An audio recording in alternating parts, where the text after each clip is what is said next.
श्री राम जन्मभूमी अयोध्येमध्ये प्रभू श्रीराम आपल्या मूळ जन्मस्थळी विराजमान झाले आहेत। हा जल्लोष संपूर्ण भारताने साजरा केल्याच्या पार्श्वभूमीवर मेळघाटची आर्थिक राजधानी धारणी शहरामध्ये श्रीरामनवमी निमित्त सार्वजनिक श्रीराम जन्मोत्सव साजरा करण्यात आला, ज्यामध्ये धारणी शहरातील मुख्य रस्त्यावरून हजारोच्या संख्येमध्ये भाविकांकडून भव्य दिव्य शोभायात्रा काढून धारणी शहरातील श्रीराम मंदिर परिसरामध्ये भव्य महाआरतीचे आयोजन करून आरती करण्यात आली। दरवर्षीप्रमाणे यावर्षी सुद्धा धारणी शहरातील श्रीराम भक्तांकडून श्रीराम जन्मोत्सव साजरा करण्याकरिता जय्यत तयारी करण्यात आली होती, ज्यामध्ये संपूर्ण धारणी शहरामध्ये ठिकठिकाणी भगवे झेंडे आणि भगवान श्रीराम यांच्या पताका लावण्यात आल्या होत्या।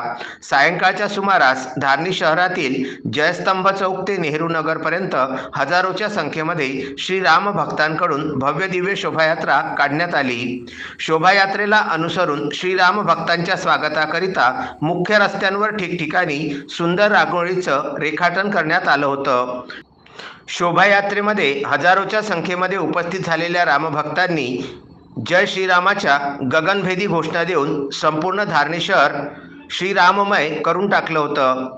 धारणी शहरातून निघालेल्या शोभायात्रेच्या दरम्यान कायदा व सुव्यवस्थेला अनुसरून धारणीचे पोलीस निरीक्षक अशोक जाधव व त्यांची संपूर्ण चमू तटस्थ दिसून आली। विशेष म्हणजे शोभायात्रा रस्त्यावरून जात असताना सुद्धा धारणी पोलीस विभागाकडून ट्रॅफिक व्यवस्थेचे सुनियोजितपणे व्यवस्थापन करण्यात आलं होतं। धारणी शहरातील श्रीराम मंदिर परिसरामध्ये डीजे, ढोलताशे आणि लाइटिंगच्या जगमगत्या प्रकाशमय वातावरणामध्ये महाआरती करून शोभायात्रेचं समापन करण्यात आलं।